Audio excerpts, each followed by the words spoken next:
ಮಗ ಹೇ ಒಳಗ್ ಬರ್ಬಾರ್ದು ನೀನು, ಅಲ್ಲೇ ನಿಂದ್ರು, ಅಲ್ಲೇ ನಿಂತ್ಕೊಂಡ್ ಮಾತಾಡ್ ನೀನು. ತಡಿ, ನಾನೇ ಬರ್ತೀನಿ. ಹೇಳು.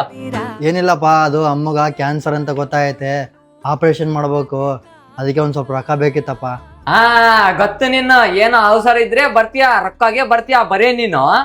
ಅವ್ನು ಒಯ್ದಾನಲ್ಲ ಸಣ್ಣ ಮಗ, ಆಸ್ತಿ ಎಲ್ಲ ಆತನ ಮೇಲೆ ಮಾಡಿಯ ಅಲ್ಲ, ಆತನ ಕಡೆ ಹೋಗು.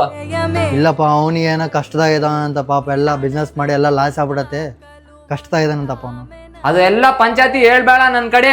ಸತ್ತೋದ್ರೆ ಸತ್ತೋದ ಆ ಅಮ್ಮ, ನೀನ್ ಕೂಡ ಸತ್ತೋಗ್ಬಿಡ ಅವನ್ ಜೊತೆಗೆ. ನೀವಿಬ್ರು ಜಲ್ದಿ ಸತ್ತೋದ್ರೆ ನನಗೆ ಎಲ್ಲ ಟೆನ್ಷನ್ ಕ್ಲಿಯರ್ ಆಗ್ತದೆ. ನಾನು ನನ್ ಮಕ್ಕಳು ನನ್ನ ಹೆಂಡತಿ ಫುಲ್ ಚೆನ್ನಾಗಿರ್ತೀರಿ. ನಡಿಲೇ.